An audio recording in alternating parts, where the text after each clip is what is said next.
Ini bab berhubung dengan rukhsah untuk tidak berniat pada waktu malam untuk orang-orang yang berpuasa, nak puasa pada keesokan harinya. Jadi ini dia ada kaitan dengan bab sebelum pada ni, iaitu bab tentang niat untuk berpuasa. Tentang niat untuk berpuasa. Jadi dalam hadis sebelum pada ni, orang yang nak puasa tak boleh, dia kena berniat dah pada waktu malam tu sebelum fajar. Kalau tidak, maka tiada puasa baginya. Begitulah hadis dalam bab sebelum pada ni. Jadi Imam Abu Daud mengambil pula satu bab lain yang nak ayatnya berdasarkan hadis di bawah bab ini. Tak apa kalau tak berniat tengah malam, sah juga puasa. Tapi maksudnya puasa mana? Itu ada perbahasan lah, berhubung dengan perkara tu ada perbahasan. Puasa sunat ke puasa fardu ke puasa lagu mana. Sebelum pada ni kita sudah bincang dah pendapat ulama berhubung dengan niat pada waktu malam untuk berpuasa pada keesokan harinya, dan dalam bab sebelum pada ni.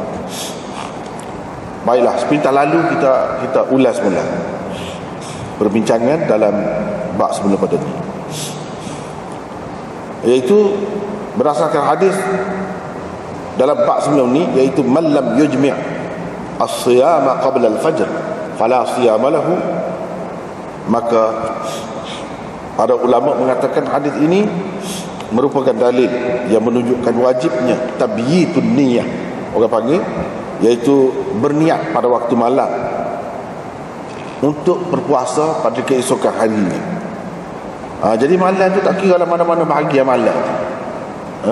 Masuk maghrib selalu boleh juga, lepas maghrib, lepas isyak, pukul 12 malam, asalkan sebelum fajar, sebelum subuh ada niat, maka jadilah.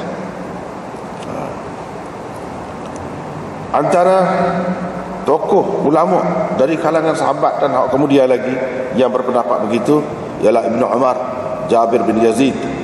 Itu di kalangan sahabat. Di kalangan mujtahidin, Malik, Laith Ibnu Abi Dhi'b. Mereka tidak membezakan dari segi puasa tu puasa fardu ke puasa sunat. Tak ada beza, tak kira, memang kena niat belaka. Tetapi berdasarkan kitab-kitab furu' dalam mazhab Malik, ini kitab-kitab fiqh dalam mazhab Malik, begitu juga dalam mazhab Syafi'i dan Ahmad, dia ada beza. Hak kata kena niat, mesti kena niat ni, iaitu hak nak puasa fardu. Kalau hak sunat tidak. Hak sunat masih ada khilaf lagi. Abu Talhah, Abu Hanifah, Syafi'i, Ahmad dan Ishaq mengatakan tidak wajib niat pada waktu malam untuk puasa sunat. Ada diriwayatkan daripada Aisyah, sah niat sebelum zawal.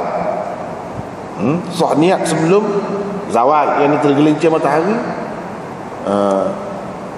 Esok tu terbit dah matahari, lepas subuh dah tak gelincir lagi matahari. Selagi tak gelincir matahari, sah lagi niat. Ada diriwayatkan daripada Aisyah. Ada diriwayatkan daripada Ali, Abi Hanifah, dan salah satu daripada pendapat Syafi'i, iaitu tidak sah niat selepas daripada gelincir matahari. Kalau sebelum gelincir matahari, boleh lagi.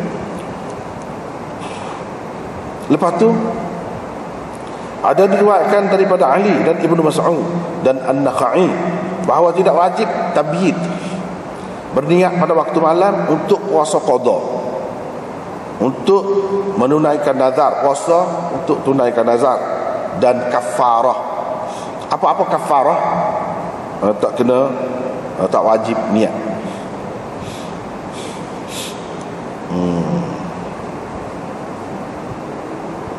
Begitulah. Dan kita telah bincangkan hak tu sebelum ni, hak tu sebelum pada ni. Mengikut Imam Abu Hanifahnya, selagi kalau puasa fardu, puasa bulan Ramadan, Tak niat malam pun sah. Selagi esok, selagi tak buka puasa, selagi tak jatuh matahari esok. Kalau ada niat dalam masa tu, sah puasa. Walaupun tidak niat malam, tak ada niat malam. Ini dari segi khilaf tentang sah puasa tu. Dari segi semuanya terima bahawa kalau niat malam tu lebih molek, waktu semua terima, waktu tak ada khilaf lagi. Kalau niat malam tu lebih molek, waktu semua terima. Cumanya ada khilaf ni, kalau hak tidak niat malam, lagu mana? Ada yang kata kalau puasa sunat tak apa, tak niat malam. Sebelum gelincir matahari boleh lagi. Gelincir matahari ni mana tengah hari esok lah. Selagi tak masuk zuhur, mana begitu. Tak apalah. Setengah kata tak boleh. Macam-macam pendapat tu. Lepas tu ada pula kata kalau fardu ni, fardu lagu mana? Fardu dengan sebab qada ke, nazar ke, apa tu kena niat malam lagi. Macam-macam lah pendapat, ada khilaf. Imam Abu Hanifah sendiri yang kata kalau puasa fardu tu tak apa, niat tak ada pun, selagi tak jatuh matahari buka puasa esok, selagi tak jatuh matahari, mana-mana bahagia tu kalau dia niat sah kalau puasa bulan Ramadan. Tapi kalau puasa qada, puasa nazar dan untuk kafarah, bayar kafarah tak boleh, kena niat malam juga. Itu bagi dia. Itulah yang kita bincangkan pada minggu lepas. Malam ni Imam Abu Daud buat tajuk rukhsah. Hadis-hadis, bab hadis-hadis yang menunjukkan tak apa tak niat pun. Yakni tak niat pada waktu malam. Jadi kebanyakan ulama pakai hadis ni, hadis-hadis di bawah bab ni untuk puasa sunat. Untuk puasa sunat. Kalau puasa fardu, tidak, dia kena ada niat malam. Tapi sebab kata tak adalah, masih khilaf lagi. Imam Abu Hanifah kata tak apa, sampai esok, asalkan ada niat sebelum buka puasa esok. Begitu. Berdasarkan hadis-hadis di bawah bab ni, tidak ada satu pun yang menunjukkan puasa yang dikatakan boleh tak ada niat malam tu tengah hari sebelum gelincir matahari dan sebagainya, boleh niat lagi. Hak ni tak ada satu pun yang menunjukkan untuk puasa fardu. Hanya semuanya menunjukkan untuk puasa sunat. Baiklah, hadisnya diriwayatkan daripada Aisyah radhiyallahu anha, katanya Nabi SAW bila masuk kepada saya, ini ke rumah saya, dia tanya. Ini ada kalanya dia tanya, bukan setiap kali puasa tu pagi tanya, tidak. Ada ketikanya dia tanya, ada apa-apa makanan kau pada kamu? Bila kami kata tak ada, dia kata nak puasa lah, saya nak puasa lah. Waqi' menambahkan dalam riwayatnya, ini ada tambahan Waqi'. Waqi' ni siapa dia? Ni cuba kita tengok sanad tu semula. Sanad Imam Abu Daud ada dua sanad sini. Imam Abu Daud ada dua sanad sini. Yang pertamanya dia ambil daripada Muhammad bin Katsir, guru dia. Muhammad bin Katsir ambil daripada Sufyan, ambil di sekali. Sanad. Yang kedua tu, lepas tu wa haddatsana, ana ayat hak ni pun untuk guru Imam Abu Daud juga, sanad dia yang kedua. Yang kedua ni Imam Abu Daud ambil daripada Uthman bin Abi Shaybah, dia ambil daripada Waqi'. Jami'an, kedua-dua mereka, siapa kedua-dua mereka? Yakni Sufyan dan Waqi'. Sufyan dan Waqi' itu makna jami'an. Kedua-dua mereka mengambil daripada Talhah bin Yahya. Baik. Jadi kan dalam dua sanad ni melalui saluran yang pertama, tok guru kepada tok guru Imam Abu Daud, namanya Sufyan. Dalam sanad tu, saluran riwayat tu tak ada tambahan. Ada tambahan kemudian ni hanya melalui saluran yang kedua, iaitu melalui saluran tok guru kepada tok guru Imam Abu Daud yang bernama Waqi'. Ni dia kata ni Waqi' menambahkan melalui saluran dia tu ada tambahan begini. Lagu mana? Fadakhala alaina yawman akhar. Pada hari lain Nabi sallallahu alaihi wasallam masuk ke rumah kami. Kami pun kata, wahai Rasulullah, ada dihadiahkan kepada kami haisun koleh. Kita kata, kita panggil koleh. Kalau bahasa surat dia panggil ke koleh. Betul ya, koleh. Jadi kami ada simpan lah untuk kamu. Nabi SAW pun kata, mari dekat. Hala mari. Fa asbaha sha'iman wa aftara. Kiranya Nabi SAW pagi itu nak puasa lah. Tetapi dia telah berbuka. Dia tidak jadi puasa. Dia tidak jadi puasa. Begitu.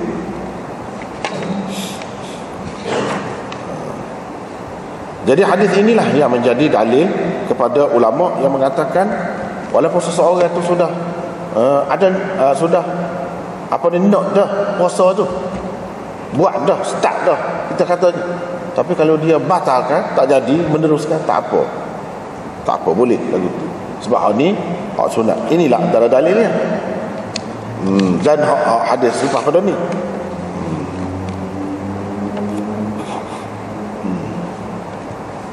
Tapi dalam masalah ni dia ada khilaf. Jadi tak apa buka tu, tak apa lagu mana. Tak apa dengan tak payah qadha ke lagu mana. Imam Abu Daud buat selagi bab selepas pada ni. Maknanya orang yang berpendapat kena qadha. Berdasarkan hadis tadi, bab tadi, tak kena qadha. Kalau puasa sunat, mana seseorang tu kira-kiranya dia nak puasa lah sunat, lepas tu tak jadi, dia pun makan, tak payah qadha dah. Tapi ada lagi bab lepas ni Imam Abu Daud buat, orang yang berpendapat kena qadha kalau lagu tu walaupun hak sunat. Kalau dia batalkan, kalau dia sudah nak puasa dah pada pagi tu, dia marilah hadisnya pula. Jadi tujuannya Imam Abu Daud buat gini lebih kurang serupa juga dengan cara Imam Tirmizi. Dia nak wayak dalil bagi masing-masing tu. Bagi ulama hak kata kena qadha, mana dalil dia? Ni duduk sini. Bagi hak kata tak kena qadha, mana dalil dia? Ni duduk sini. Jadi ada hadis belakang. Itulah sebab jadi khilaf ulama kerana berbeza hadis tu. Lepas tu kita kata apa yang Nabi SAW tak diperjelas lalu, biar tertusa gitu baru tak ada khilaf. Tak apa. Dalam agama kita ni setengah-setengah perkara memang dia tak kisah pun khilaf tu, beza pendapat. Khilaf. Memang dia beri ruang dah kepada kita. Sebab tu dia tidak ayat jelas lagu ni. Tidak ayat jelas kena qadha ke atau tak kena qadha ke. Kok mana-mana pun tidak. Dia ada ruang lagi. Dengan sebab itulah ada khilaf dalam masalah ni. Cuba kita tengok.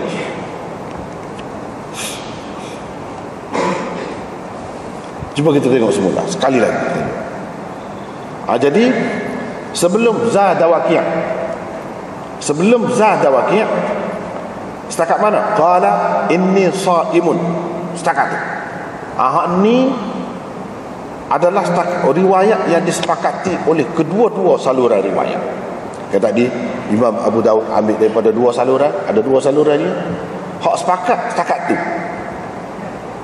Lepas pada tu tambahan ni hanya melalui saluran yang kedua, iaitu tok guru kepada tok guru Imam Abu Daud yang bernama Waqi'. Hak selepas ni berdasarkan saluran riwayat Waqi' sahaja adanya.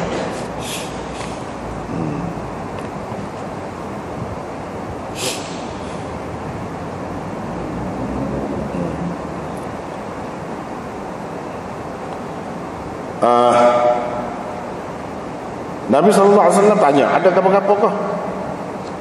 Di sini dalam syarah ni dia tak ada sebut. Dia tak ada sebut gitu je.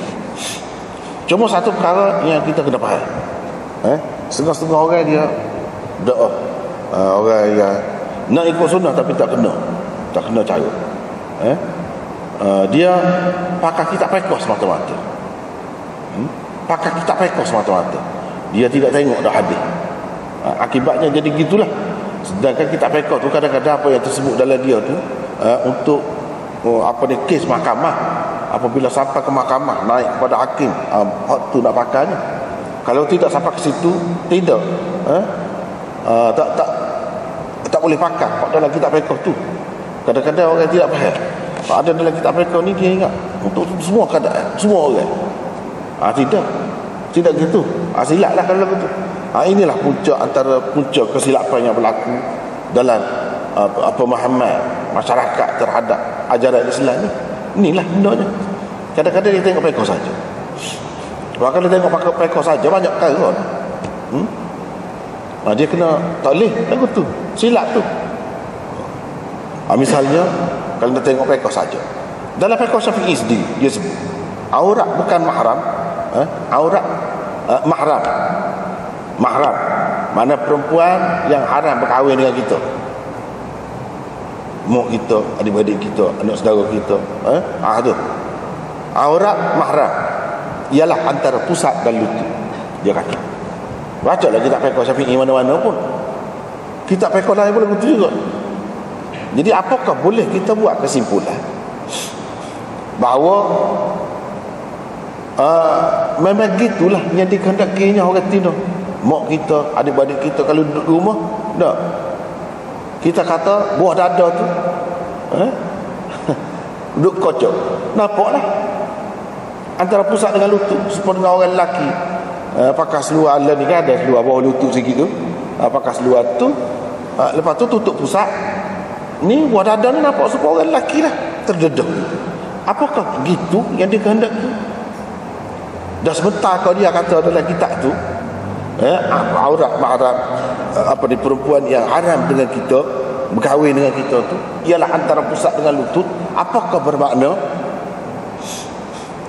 bermakna dia menganjurkan supaya kita berpakaian begitu, perempuan tu berpakaian gitu dengan mahram dia. Jadi tak payahlah kembang pun tak payah. Kita panggil kembang kalau orang Kelantan kan, kembang ni ikat di atas ni, kain sarung tu ikat di atas buah dada, jadi tak nampak dah lindu lah buah dada. Tak payah begitu, ikat seperkilas seperti orang jantan ni, maknanya ni lah, mana nampak lah buah dada tu. Gitu kan maksudnya? Kalau nak kira kita fiqh dia lah lagu tu lah. Sebab tu tak boleh, dia kena pakai molek nak fiqh pun, kena pakai molek biar sejajar dengan sunnah Nabi. Begitu juga di sini. Cuba kita perhati dalam kitab mereka juga sebut semuanya tanggungjawab lelaki, suami segala-galanya. Isteri tak ada apa-apa, isteri tidur je, tahu solat, kata itu je kerja dia. Kalau nak beli barang, suami. Masak, suami. Kalau dia tak boleh tasik masak, dia kena gaji orang lah. Sebab itu tanggungjawab dia. Tanggungjawab isteri tak ada ke satu. Memang dalam kitab mereka ada lagu tu. Nak pergi beli, nak gapo, nak basuh baju, nak itu bukan tanggungjawab dia. Masak gapo tu. Tapi kan orang tak pakai hak tu. Walaupun ada dalam kitab mereka, ada orang pakai. Pakai lelah jelas. Ada orang pakai lagu tu. Ada orang pakai lagu tu sebab dia tak faham. Gini, butir mana yang kita kata tak faham? Gini, hak tu kan cara mahkamah. Dia kata suami dia buat nyaya gitu gini, dia menuntut. Dia boleh sebutlah hak tu. Memang pun dari segi hukum mahkamah, hak dia siapa begitu dia boleh tuntut.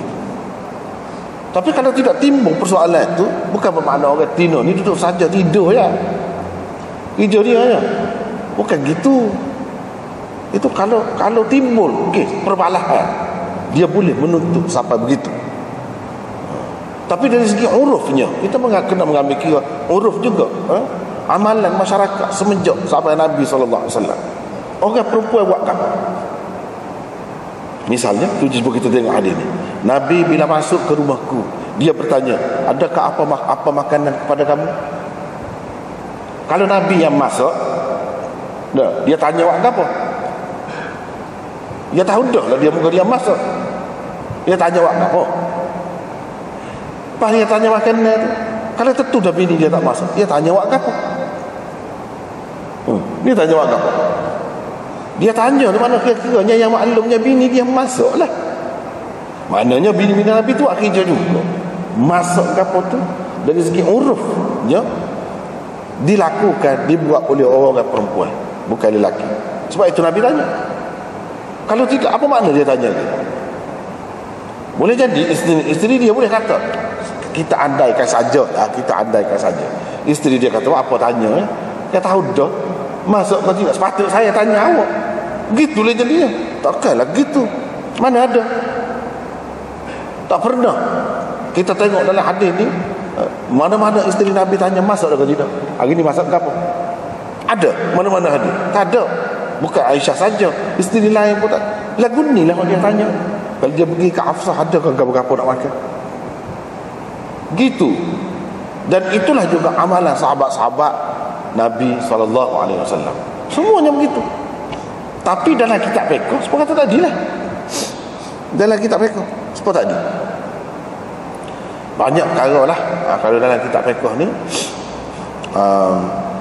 kalau kita mengambil kira hak mazhab lain-lain lagi, banyak lagi hak tak pernah sabuk. Hak tak pernah sabuk. Misalnya puak-puak Zahiri kata kalau nak menikah minat masa nak pergi tengok je lah, nak pergi tengok sakat mana boleh. Dia kata boleh tengok lah. Kalau dia suruh telanjang, apa telanjang? Siapa gitu mu? Apa makna ni? Ni kalau orang tengok pekoh lagu ni nak suka. Kalau orang kafir tengok, orang kafir pun tak ada buat gitu mu. Sebab tu kita kena tengok, pilih-pilih juga. Pilih-pilih juga. Kena tengok. Banyak dalam kitab pekoh. Antaranya kalau orang kafir duduk, kafir zimmi duduk dalam negara Islam, dia kena pakai pakaian hitam belakang. Tak boleh pakaian berwarna. Pakaian hitam saja. Lepas tu umur dia tak boleh lebih tinggi daripada umur orang Islam. Kenderaan dia tidak boleh lebih baik daripada kenderaan orang Islam. Siapa ada dia sebut, kalau orang Islam lalu kan, tak ada ruang. Tepi ni bahu jalan tak ada, parit kan, dia kena masuk dalam parit. Kalau kita nak wayak, nak mereta Islam wayak lagu tu kau orang kafir kan, berat benar. Siapa dia nak terima? Kalau gitu kafir mana nak terima? Molek kau, dia kata baik lagi demokrasi, dia kata. Kita kata kita sendiri tak mengaji, tak tahu benda tu ada dalam kitab mereka. Kalau orang kafir tu dia baca, kita tak baca, tak saksi, dia tanya kita tengok. Kalau orang kafir lagu ni kau Islam muno. Fiqh Syafi'i lah. Misalnya dalam kitab Tahrir Tanqihul Lubab Syekh Zakaria Ansari ada sebut benda tu. Lagu mana? Kita kena faham lah. Kita fiqh sebut tadi lah.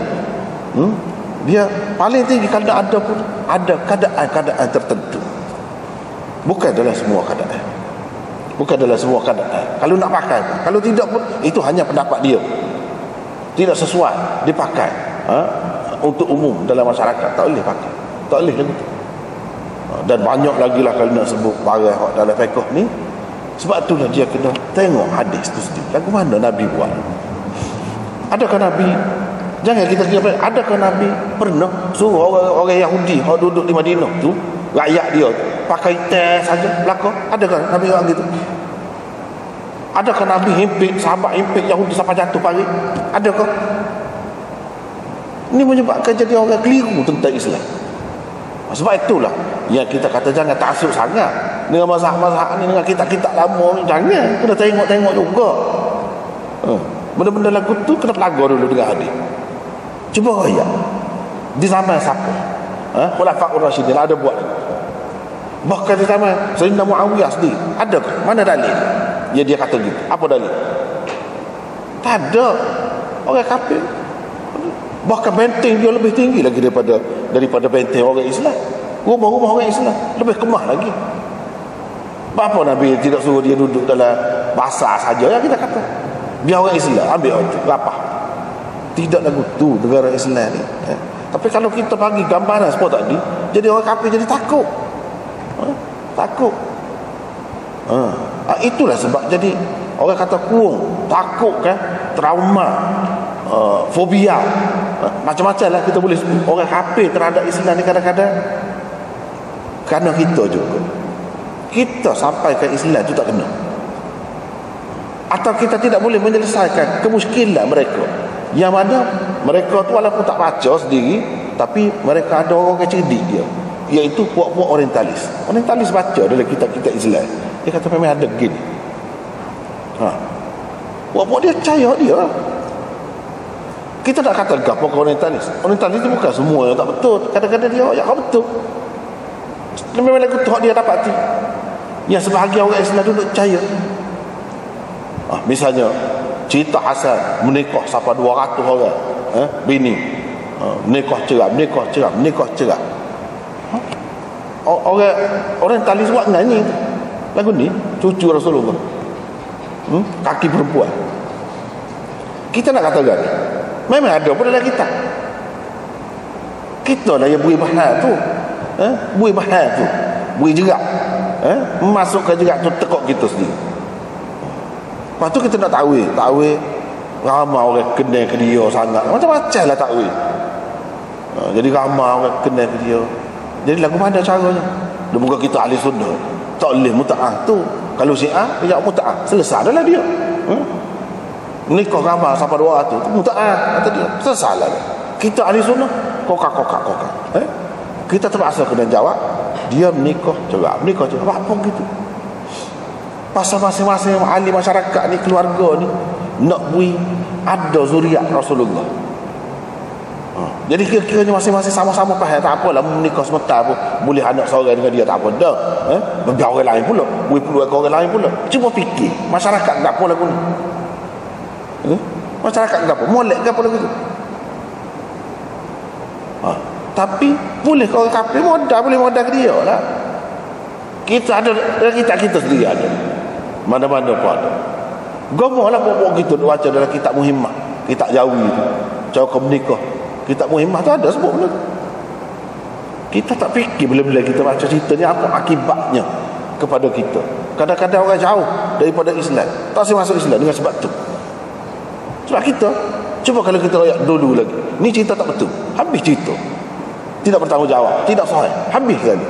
Dia tak boleh buat modal lah. Ni kita tutup tahu, tak terima semacam, tak tengok dah dari sudut riwayat dia tu. Begitulah kebanyakan yang berlaku dalam masyarakat ni. Jadi kadang-kadang dia tak ada kena mengenal orang lain, dia sendiri dia faham tanggungjawab dia, buat belakang lah, masuk lagi, pergi beli kedai lagi, sayurnya, dagingnya, balik masuk lagi, lepas tu basuh kain lagi. Siapa? Semua tu lelaki belakang, dia tidak faham. Cuba tengok ni hadis ni. Nombor satu sekali rujukkan kita Quran dan Sunnah. Orang lain tak sahayak pendapat dia setara mana pun, dia kena nak mayat ni. Kalau ada ni ya, tak ada ni tak perlu siapa-siapa pun.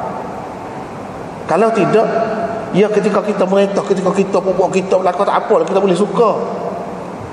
Ketika macam sekarang ni kita jatuh nak naik bukan main, susah nak meyakinkan orang negara Islam, pemerintah Islam tu lagu mana, susah dengan sebab benda-benda macam tadi. Orang kata lagu ni cara pemerintah Islam, diskriminasi. Lepas tu duk kata orang, dia sendiri lagu tu, siapa nak pakai baju warna lain pun tak boleh. Itu dalam kitab tu hak Nabi buat lagu mana. Sebab kita bertiskat itu salahnya. Sepatut tanya Nabi buat lagu mana, sahabat buat lagu mana, ada ke buat lagu tu? Lepas tu tak ada. Mana dia ambil mana? Dia ambil daripada khalifah kemudian Abbasiyah ke apa? Mana lebih besar, pemerintah Rasulullah dengan sahabat dengan pemerintah Abbasiyah? Hak mana hak jadi rujukan kita sebenar? Sepatutnya kita buat gitu, tapi tidak. Mana ada dalam kitab mereka hak tu saja. Boleh praktikal ke tu? Tidak praktikal, tak masuk akal. Orang tak akan boleh terima. Jadi kau jauh ada dengan Islam. Itulah akibatnya. Supaya juga sini kita menyeksa, menyusahkan diri kita sendiri sebagai suami. Padahal Nabi balik tanya, hal indakum ta'am, adakah apa-apa makanan? Kalau tanggungjawab dia tanya awak kepada dia. Mana dia tidak masuk lah tu, dia tak tahu urusan dapur tu, dia tak tahu. Sebab tu dia tanya. Bila kami kata tidak ada, maknanya isteri dia lebih tahu. Sebab isteri dia cara kemasak tu. Sebab itu kita kena faham, kadang-kadang dalam kitab fiqh ni dia kait dengan mahkamah saja. Kita duk bawa tu untuk keadaan biasa. Tak tengok uruf masyarakat. Uruf itu pun dipakai juga dalam masyarakat ni, uruf. Dalam Islam uruf pun dipakai juga. Lepas tu dia pun kata saya nak puasa lah. Maknanya ketika pagi tu dia tidak ada niat, malam tu tak ada niat lagi. Bila pagi, bila tak tanya, tak ada makanan, baru nak puasa. Mana kira-kiranya niat baru ada pada masa tu lah. Ini menunjukkan puasa tak apa kalau tidak niat pada waktu malam. Tapi puasa ni puasa kan? Puasa sunat. Ini menunjukkan tak ada niat malam, tapi itu niat itu tidak ada, tak apa. Dalilnya ini. Kemudian Waqi', baiklah. Kata Hafiz Ibn Hajar dalam syarah ni, qala Ibn al-Munzir berkata, khilaf ulama tentang orang yang berpagi dalam keadaan dia tidak nak puasa, kemudian serah nak puasa setelah pagi, serah nak puasa, yang ni nak puasa sunat. Satu golongan mengatakan dia boleh puasa, bila dia serah nak puasa boleh teruskan puasa. Lepas tu dia kata, inilah pendapat Syafi'i dan Ahmad. Kata dia, qala Ibn Umar. Kata Ibn al-Munzir lagi, tapi pendapat Ibn Umar dia kata tak boleh puasa sunat pun, melainkan kena niat pada waktu malam ataupun dia sahur. Kalau tidak niat pun dia sahur, mestilah dia dah sahur apa dia. Gapo makna sahur? Tidak orang nak puasa kan? Tertudah lah. Mana kira Allah kena puasa tu. Mana dia kata kena puasa sunat pun tak boleh, kena niat malam juga. Itu pendapat Ibn Umar. Kata Malik tentang puasa sunat, tak boleh puasa. Ini pendapat Malik. Tak boleh puasa kecuali kena niat malam, walaupun sunat. Kecuali kalau dia sudah beberapa hari dah puasa. Jadi dia tidak perlulah kepada tabyid, niat pada waktu malam tu. Sudah berapa hari dia puasa, nak sambung nak terus puasa, itu lain. Lepas tu Ibn al-Munzir kata lagi, pendapat ahlul ra'yi ialah orang yang berpagi dalam keadaan tidak berpuasa, lepas tu dia bahasa nak puasa sebelum tengah hari, boleh. Boleh puasa. Tapi kalau dia serah nak puasa tu selepas gelicir matahari dah, itu tak boleh. Itu tak boleh. Lepas tu dia kata, Ibn al-Munzir kata, wa hadha huwal asah 'inda Syafi'iyah. Pendapat inilah yang paling sahih dalam mazhab Syafi'i. Dalam mazhab Syafi'iyah kalau lepas gelicir tak boleh lah. Sebelum gelicir tak apa. Lepas tu dia sebut, Imam Nawawi kata, dalam hadis ni ada dalil untuk jumhur ulama tentang puasa sunat itu harus kita berniat untuknya pada waktu siang sebelum matahari tergelincir.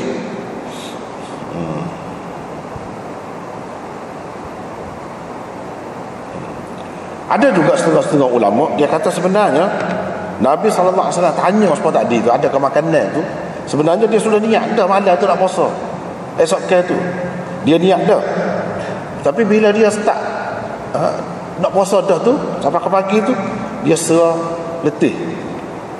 Dia serah letih atau ada apa-apa sebab untuk dia berbuka. Tapi Imam Nawawi kata ini adalah takwilan yang tidak betul, dan ini mengada-ngada sangat, kata dia. Lepas tu diambil pula Mullah Aliul Qari pula kata mirak. Hadis ini menunjukkan harus buka puasa sunat. Inilah pendapat kebanyakan ulama. Kata Abu Hanifah, harus buka puasa sunat jika ada keuzuran. Adapun tanpa keuzuran tak boleh. Tak boleh. Puasa sunat tak boleh dibatalkan. Kata Qadhi Iyad, hadis ini menunjukkan bahawa bila seseorang itu mula melakukan benda sunat, tak apa dia nak meninggalkannya, tak apa dia nak berhenti. Kalau seseorang tu buat apa-apa lah hak sunat, dia nak berhenti tengah jalan, tak apa. Sebab apa? Sebab Nabi SAW ada bersabda, as-saimul mutatawwi' amiru nafsi. Orang yang berpuasa sunat itu dia adalah tuan dirinya sendiri.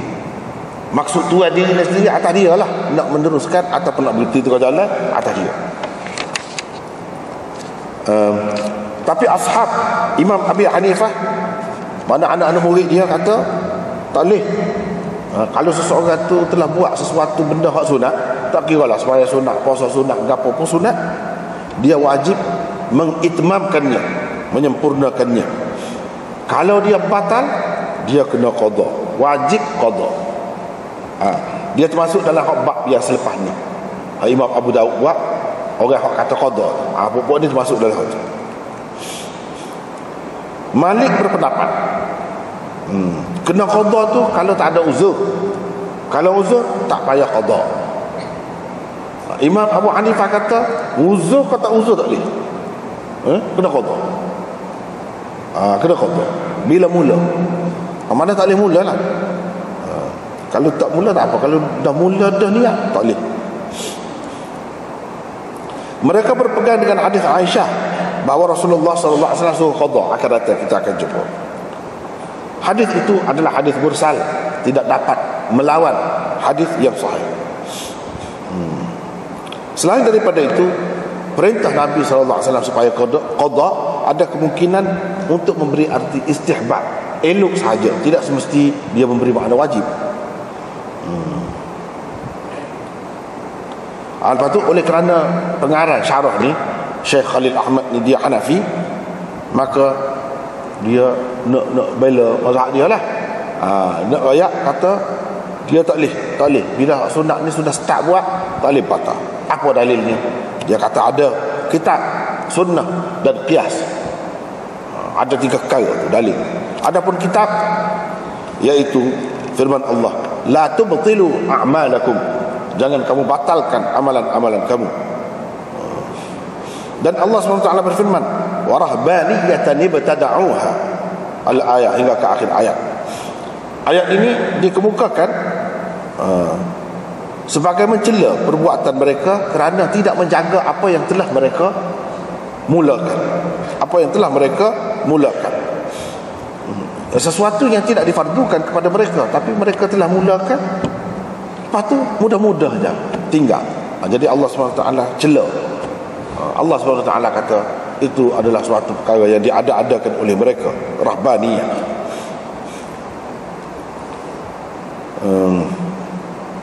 Jadi kena jagalah itu berdasarkan nas ini.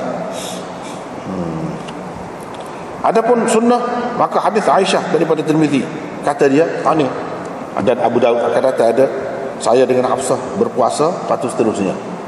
Nabi SAW kata tak apalah, qada lah semula, satu hari lain ganti hari ni.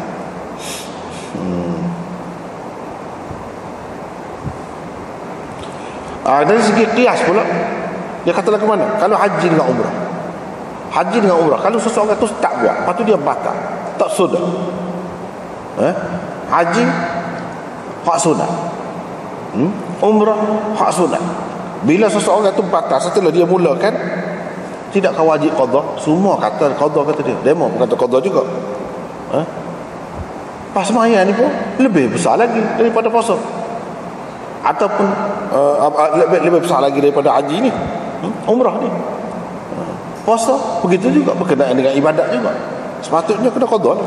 Dia kias, dia kias. Semua ini bagi anda lah, tak berapa kemah. Lebih kemahnya memang boleh, tak apa, semuanya boleh takwil. La tubtilu a'malakum, jangan kamu batalkan amalan kamu itu. Bukan batalkan duduk tengah buat jembatan begitu, bukan gitu maksudnya.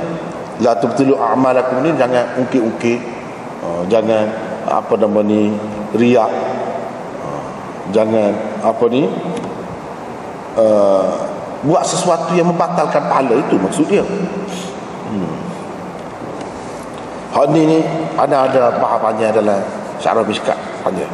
dengan dalil masing-masing, hujah. Lepas tu jawapan ini panjang lah. Hak lebih kemahnya ialah tak apa, walau bagaimanapun kena ingat lah, bila buat tu ada mazhab yang jaga sangat benda ni. Kena ambil kira kata tu. Jangan mudah-mudah lah, jangan buat main. Semolek-moleknya bila buat tu buat sudah lah. Tapi kalau ada keadaan yang memerlukan kita buka, cara mana keadaan itu? Ada dalam hadis pun ada panduan, iaitu kalau tidak nanti uzur, tidak nanti sakit perut, kalau ada tetamu mari, dia akan kecil hati kalau kita tak makan dengan dia, pun boleh lagu tu. Tapi kalau saja-saja, waktu tak boleh. Itu Malik faham lagu tu lah, faham dia. Jadi kita kena ambil kira lah, seperti mana dalam bab-bab lain kita ambil kira khilaf, kena jaga juga khilaf. Habis. Lepas tu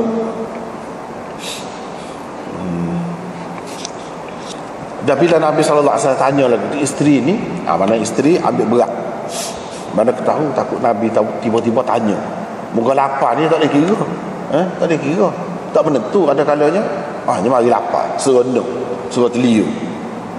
Lepas pada tu kat dia cedal lah, kalau orang buat apa-apa cedal sipet. Takut-takut Nabi mari royak, ada tanya pula, ada ke apa-apa, boleh jawab, selalu ada. Itu maknanya sikap isteri ataupun bini yang prihatin lah, ambil berat. Sekali yang berlaku begitu pada Nabi, lepas pada tu dia beringat, jangan jawab tak ada, jangan jawab tak ada, kena jawab ada sepatutnya. Itulah yang sebaik-baiknya.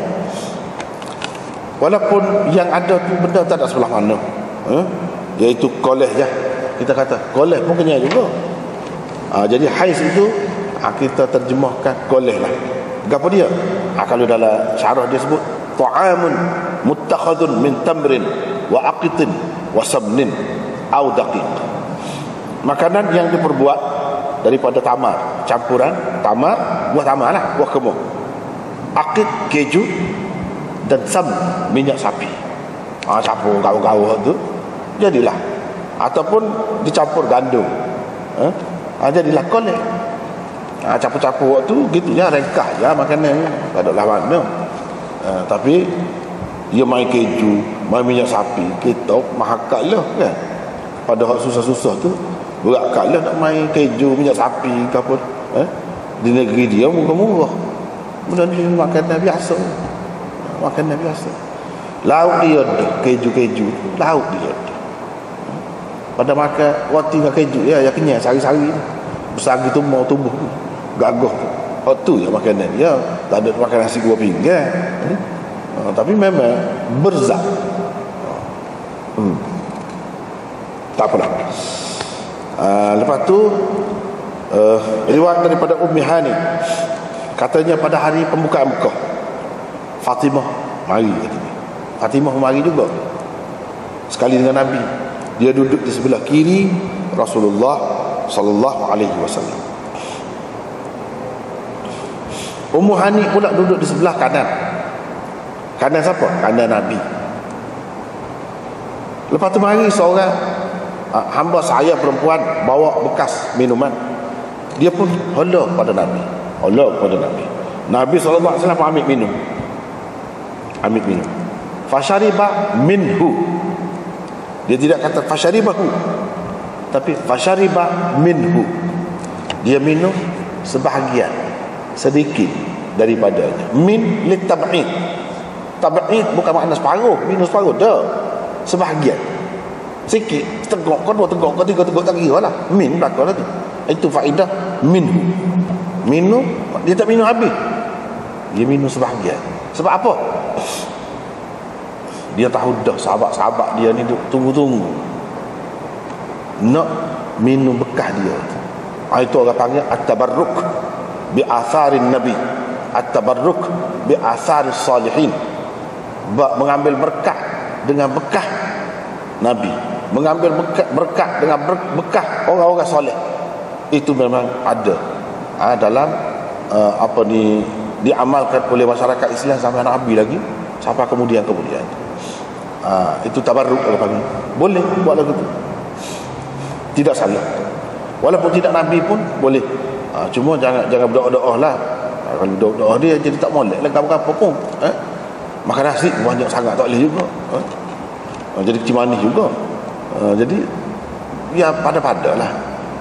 Kalau Nabi lain, dia lain, dia maksum.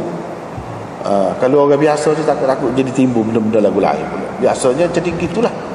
Sebab tu ya kita tengok orang-orang sufi, orang-orang tarekat tu jadi apa ya, jadi menyeleweng, jadi terpesong akhir sebab dia berdoa. Dia suka, macam suka orang lebih ke dia, mulia ke dia tu, sanjung dia tu. Kalau orang sujud kaki kau kena, apalah lagu ni, dia mana pasal lupa hadis. Sedangkan Nabi SAW kata, kalau aku nak suruh lah manusia di siapa-siapa sujud kepada seseorang, nescaya aku suruh isteri sujud kepada suami. Tapi aku tak suruh tu. Aku tak suruh. Mari mana pula sujud kepada tok guru, sujud kepada tok syekh ni mari mana? Kalau tidak benda bid'ah. Dia sudah bercanggah dengan hadis Nabi, tapi dia lupa buat tak cara. Orang amal pun tak apa mana-mana ikut. Dia buat lagu tu, dia tak cara Quran hadis dah demo ni. Tok guru dia tu lebih besar lagi. Sesoalannya begitu kalau kita kata, dia kata dah. Quran sunnah duduk atas macam dia kata. Kalau Quran sunnah duduk atas macam, apa yang sujud? Kaki tok syekh tu. Sepatutnya tok syekh layak lah. Muka Nabi tak boleh tu. Cakap nak kucuk tangan, boleh kira tak apa lah. Nak kau kucuk kaki pula. Dah lalu. Ada tok syekh dia suka kalau kaki dia tu basuh orang pakai minum air. Nak suruh orang jadi lembu belakang kau. Inilah cara yang tak kena. Jadi berdoa. Hak tu tak termasuk dalam tabarruk bi athari salihin. Tak kalau lagu tu tabarruk bi athari salihin sekadar tadi selain daripada menunjukkan mesra, fikir untuk orang lain juga. Hak tu lepas tu nak dapat semangat, misalnya kita kata aura orang alim kau. Sekadar tu adalah Pak Nabi buat. Pernah ke Nabi basuh kaki ambil bui kau sahabat dia minum? Pernahkah ada siapa-siapa sujud ke Nabi? Ada? Tak ada. Pas jadi besar tu syekh kita pula pada Nabi lah kan lagu tu. Sebab tu tak boleh. Sebab tu banyak ajaran-ajaran tasawuf tarekat ni banyak, bukan semua. Kena faham balik tu. Bukan semua, kita tidak kata semua, tapi banyak daripadanya walaupun di peringkat awal nampak molek, lepas tu dia jadi punah. Sebab benda-benda lagu ni dia jadi warahbaniyatan ibtada'uha ma katabnaha alaihim illa ibtigha'a ridwanillah. Itu termasuk dalam macam orang Kristian, dia buat sistem kepaderian itu.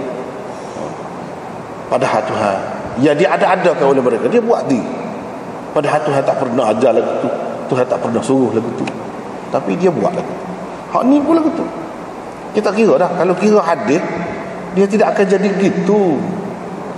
Dah bukan setara Nabi kata kalau aku nak suruh setara tu kedudukan suami tu pun dia tak suruh. Kalau nak suruh nak ayat hak tu paling tinggi, tak ada orang lain, tak ada dah orang lain. Bini dia pun tak ada sujud gitu, kaki dia tak ada.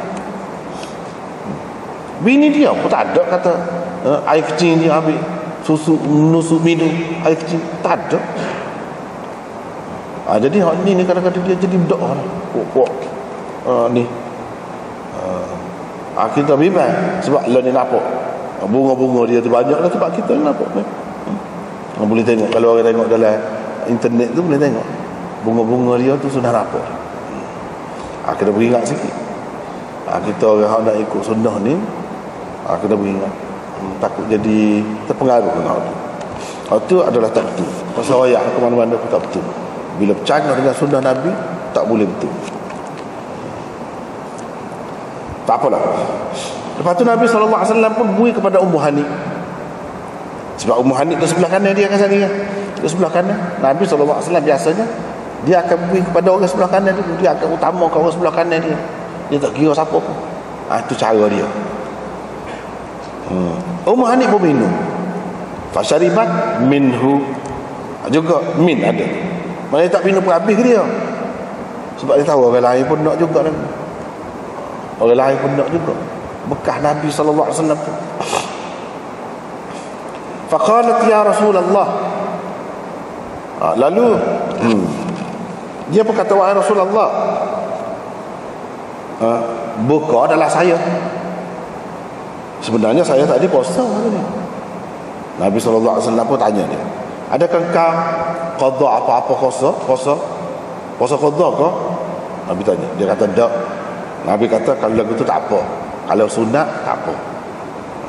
Jadi ini menunjukkan membatalkan puasa adalah sesuatu yang tidak diharapkan. Sebab Nabi kata tak apa, kalau sunat tak apa. Dan Nabi di sini tak ada pula suruh, tak apa semula puasa lah pada hari lain kati, tak ada sebut. Jadi hadis-hadis ini menunjukkan kalau seseorang tu membatalkan puasa dia, hak sunat tu, dia tidak kena qada, satu. Yang kedua, tak apa, tidak berdosa. Tidak berdosa.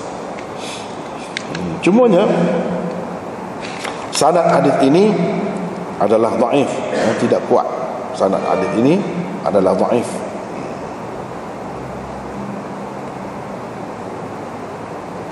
Cuba kita perhati di sini. Mana? Banyak kan nak kiranya, tapi kita ambil salah. Yazid bin Abi Ziyad. Itu nama perawi itu, Yazid bin Abi Ziyad. Ini perawi dhaif.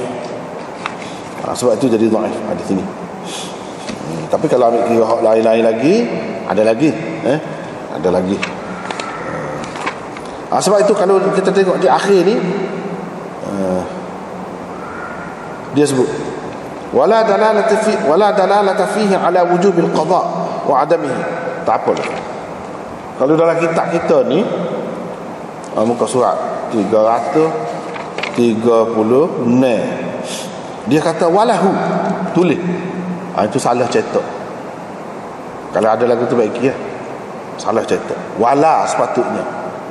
La, bukan lahu. La. Wala dalalata fihi ala wujubil qada wa adamihi. Dalam hadis ni tak ada dalil yang menunjukkan wajib qada ke tidak wajib ke, tak ada. Dia kata hak wajib qada tu kena tengok dalil lain. Qala Tirmizi, Imam Tirmizi kata selepas dia bagi hadis ni, dalam Tirmizi pun ada juga, dia kata hadis Ummi Hani fi isnadihi maqal. Hadis ini sanadnya dipertikaikan. Wal amalu alaihi 'inda ba'd ahli al-'ilm min ashab an-nabi sallallahu alaihi wasallam wa ghairihim anna as-sa'im al-mutatawwi' idza aftara fala qada' alaihi illa an yajib an yaqdiya. Tapi walaupun hadis ini dipertikaikan oleh ulama, amalan sesetengah ahli ilmu, ini berdasarkan hadis ini, sama ada dari kalangan sahabat Nabi SAW ataupun hak selepas mereka, iaitu orang yang puasa sunat, kalau dia berbuka tidak kena qada, kecuali lah kalau puasa tu puasa yang dia kena qada, yang ni puasa fardu lah, dah tak dia qada, dia qada. Tiba-tiba tak jadilah kerana sesuatu apa-apalah, kita kata batal tu, kena qada. Kalau hak asal dia tidak kena qada, tidak wajib, tak apalah. Mana kalau dia berhenti tengah jalan gitu.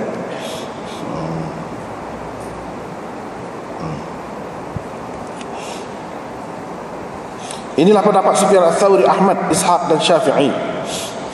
Apa dia sebut? Waqala Az-Zahabi, Imam Zahabi kata fi isnadihi, dalam isnadnya ada Yazid bin Abi Ziyad. Ini perawi saduq, radiul hifz, ingatannya tidak baik. Ingatannya tidak baik. Dan simak tersalah dalam meriwayatkan hadis ini. Di dalam setengah-setengah riwayat dia sebut, ini makna dari segi dia nak bahas dari sudut kandungan hadis itu, dari sudut dirayahnya. Dalam setengah-setengah riwayat dia kata inna dzalika kana yaumul fath. Ini peristiwa ini berlaku pada hari pembukaan Mekah. Sedangkan hari pembukaan Mekah bulan Ramadan. Sebab Fatih Mekah berlaku pada bulan Ramadan. Jadi bagaimana kita nak kata Ummu Hani tu dia puasa, tu puasa tidak fardu, dah bulan puasa? Apa makna Nabi kata adakah kamu qada sesuatu puasa kamu hak lepas? Tak, dia kata. Qada apa bulan puasa? Nak qada hak mana? Situ benda. Itu orang panggil illat. Lagu ni lah orang panggil illat tu. Illat, penyakit yang ada dalam hadis. Penyakit dia kadang-kadang tak nampak. Kadang-kadang nampak orang gatal tu nampak lah. Dan gatal ada orang nampak. Hak luar ni luka kau apa nampak. Kalau hak dalam tak nampak. Dia kena pakar dia baru nampak. Hak dalam sebab dia ada alat dia. Kalau sekarang ni doktor lah, dia guna alat boleh tahu sumak mana kau gapo dia boleh tahu. Ada masalah mana yang sakit semacam ni, batu karang dalam gapo dia boleh tahu. Suluh-suluh nampak. Begitulah juga ahli ilmu hadis. Kau ilak kau orang lain tak nampak. Macam tadi tengok. Mari dah. Hari pembukaan Mekah tu hari gapo? Tidak boleh puasa. Dah boleh puasa apa makna? Dia kata dia puasa sunat. Apa makna Nabi tanya puasa ni kamu ada qada fardu gapo-gapo fardu qada gapo dia boleh puasa? Oh qada boleh lah situ masalah. Tapi ada jawapan dia, tak apalah. Qultu istidlal ini wa hadha istidlal fi tauhin al-hadith fasid. Tapi kalau kita gunakan dalil ini untuk mengatakan hadis ini lemah, tak betul. Kalau Hasan ni kita nak kata ni cerita bulan puasa, dia tidak kapati Mekah di berlaku pada bulan puasa, dah bulan puasa qada kepada dia nya. Dah bulan puasa sunat mana lagi? Dia kena puasa fardu lah kalau dia boleh puasa kan. Kalau orang perempuan ni kalau mari kota memang tak boleh puasa lakon. Tidak nanti hak sunat, fardu pun tak boleh. Kalau dia kata dia boleh puasa, tu mana puasa sunat? Puasa sunat apa? Dah bulan puasa. Kalau kita nak pakai hak ni sebagai dalil untuk mendhaifkan hadis ini, tak betul. Tak benar. Pula. Sebab apa? Sebab kita tengok Fatih Makkah tu berlaku pada bulan puasa, sepanjang bulan puasa kau selepas tu ada lagi. Situ kita tengok. Dia kata Rasulullah SAW keluar pada Fatih Makkah daripada Madinah pada 10 Ramadan. Tu kalau kena tengok sejarah pula dah. Fatih Makkah berlaku pada 20 Ramadan. Pembukaan Mekah tu maksudnya ditakluk, dikuasai oleh Nabi SAW, yang dijatuh pemerintahan kuasa orang kafir Mekah tu pada 20 Ramadan. Lepas pada tu Nabi duduk di Mekah selama 15 hari lagi. Lepas pada Mekah tu jatuh ke tangan Nabi SAW, dia duduk 15 hari lagi. Lepas tu dia keluar pula ke Hunain pada 10 Syawal. Pada 10 Syawal. Maknanya ni lepas 1 Syawal tu tak boleh dia muka raya. Lepas pada tu boleh dah puasa. Jadi hotel maksud sunat. Jadi kalau atas dasar tak ada nak kata hadis ni tak tepat. Sebab apa? Sebab Nabi SAW dalam Fatih Makkah dia bukan duduk 2 hari. Lama.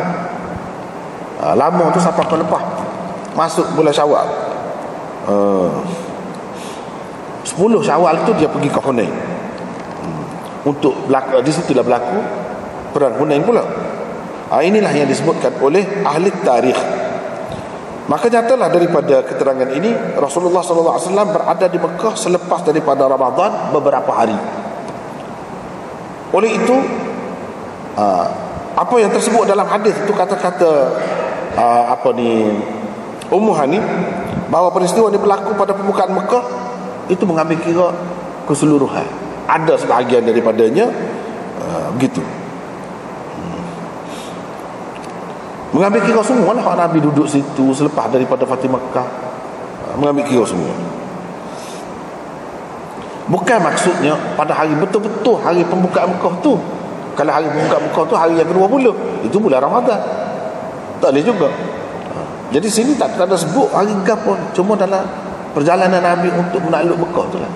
Jadi ya jelasnya sampai ke bulan Syawal Nabi SAW duduk di Mekah lagi. Kira-kiranya pada masa tu boleh jadilah dia puasa sunat, puasa nek ke puasa gapo ke ikutlah, tak caralah tu asalkan puasa sunat.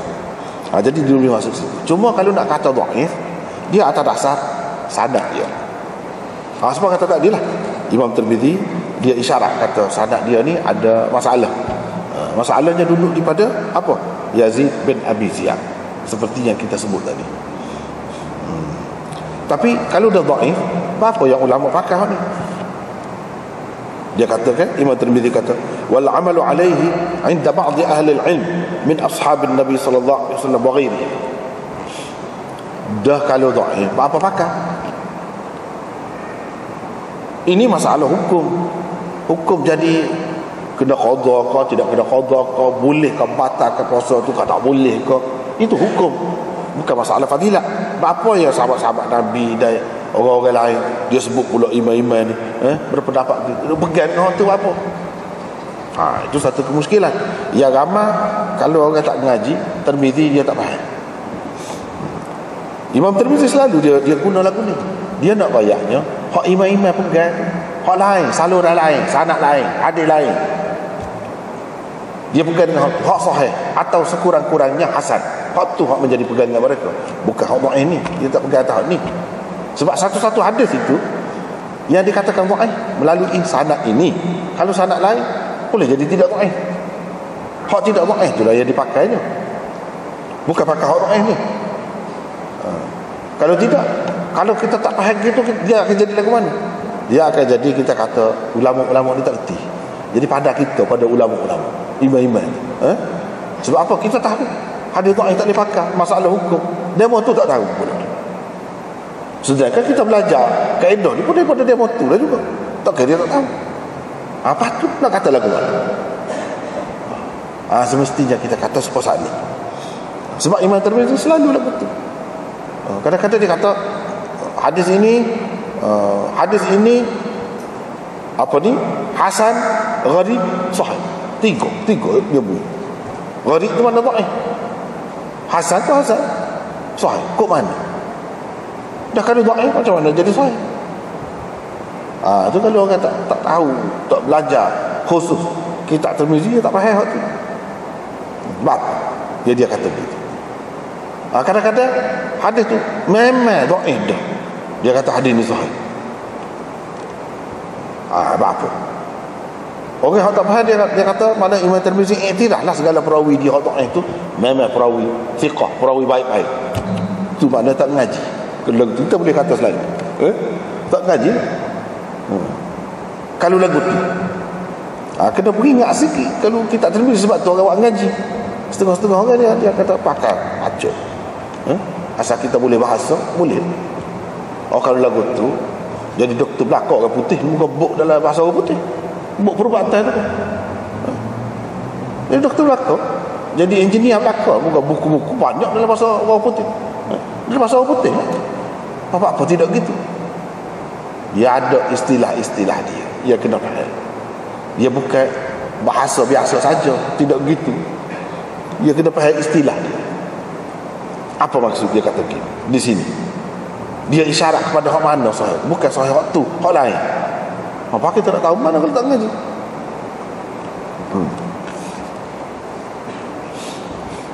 Gitu lah. Jadi dia pegang dengan hak lain.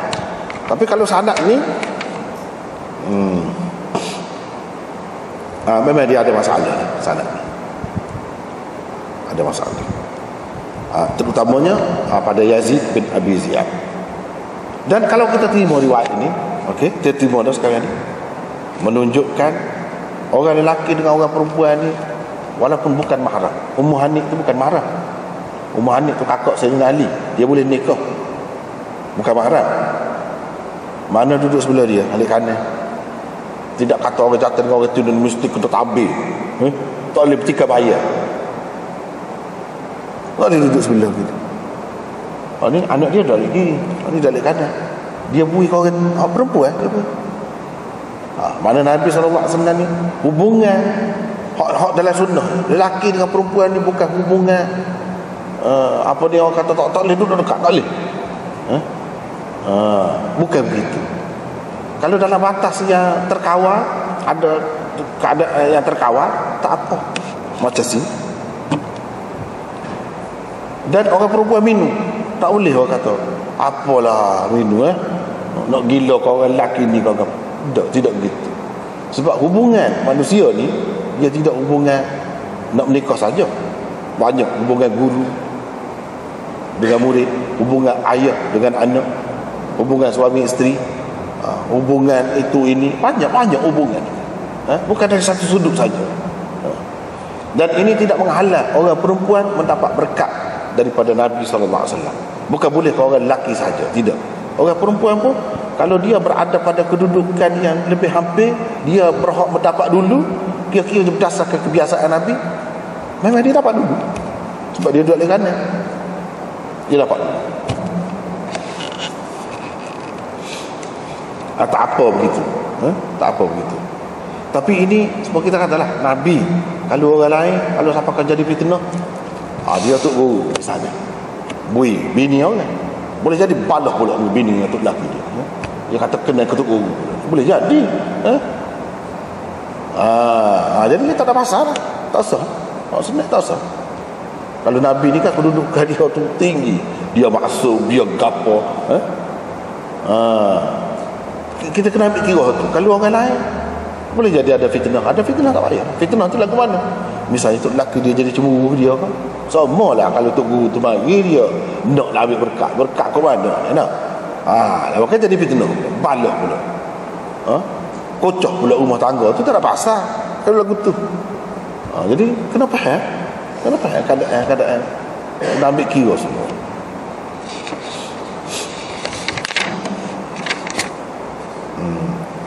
Begitulah. Kemudian bab orang yang berpendapat kena qada. Kena qada. Berpendapat kena qada ni, ni hadis dia.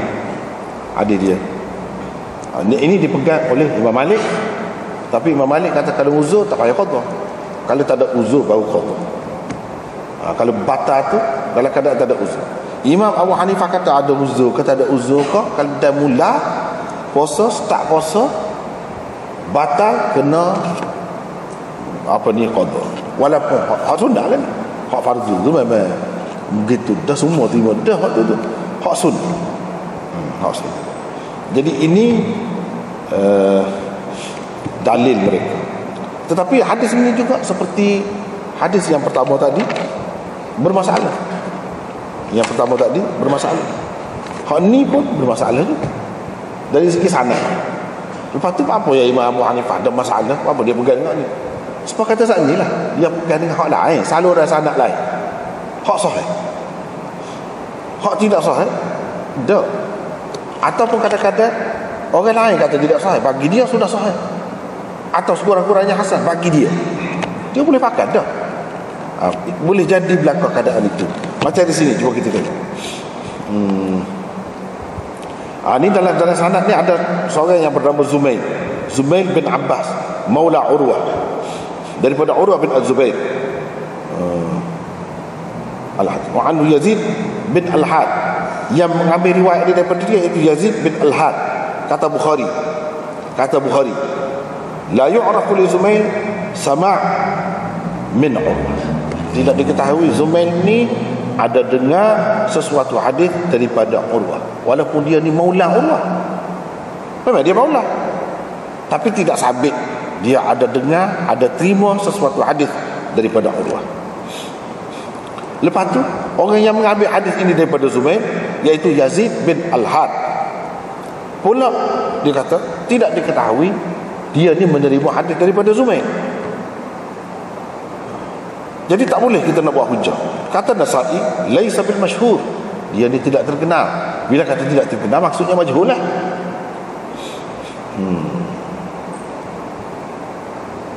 Tetapi berdasarkan riwayat Nasa'i ada sebut dia dengar, Yazid ada dengar hadis daripada Zumail.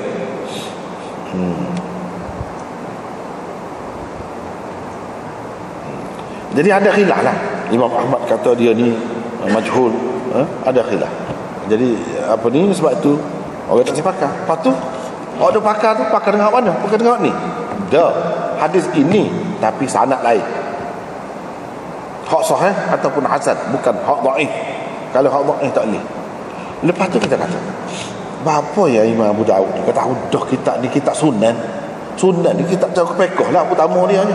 Pekoh-pekoh ni dia sabit dengan hadis yang sahih atau hasan kurang-kurang, bukan dengan yang dhaif. Dah tahu dah kita buat apa nak mari hadis dhaif semacam ni.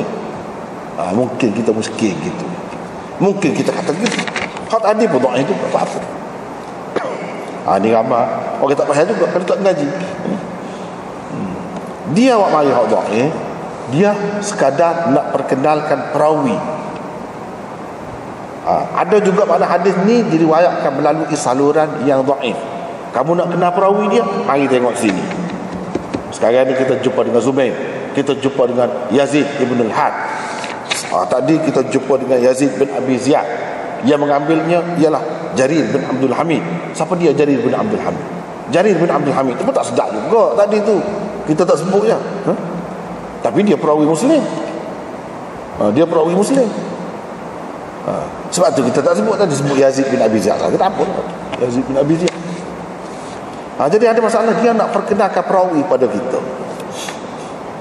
Tetapi benda ni bila dia buat tajuk, mana dia isyarat kepada ada ulama berpendapat begini. Dan tentu sekali mereka berpendapat tu dia ada alasan hadis yang sahih atau sekurang-kurangnya hasan. Walaupun hak saya buat mari ni tidak hasan, tidak sahih, dhaif. Tak secara hak tu. Saya buat tajuk tu, saya nak royak ada ulama berpendapat lagu ni. Bila dia berpendapat lagu ni mesti ada hadis dia. Sekurang-kurangnya hasan. Kenapa halal? Kenapa halal? Kalau tak faham hak tu sudahlah. Macam kita ni, kita faham apa yang nak mari hadis dhaif semacam. Tidakkah hadis dhaif ni tak boleh jadi hujah dalam hukum? Kita nak muskil pula. Kau Imam Abu Daud ni tak apa faham. Tak apa pandai kau. Lagu mana? Ataupun dia ni tahu hadis saja. Masalah hukum, istinbat, cara imam-imam mujtahid ni tak erti. Berat kan lagu tu.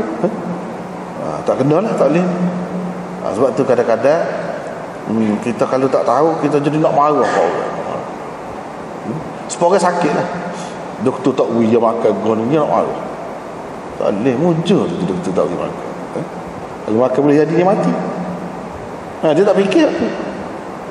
Banyak sangat nak soal gitu, soal gini nak belajar diri sebenarnya baru tahu nak kena royak belakang cakap nak royak semua pesakit nak royak nak dia ada kelulusan untuk dia lah.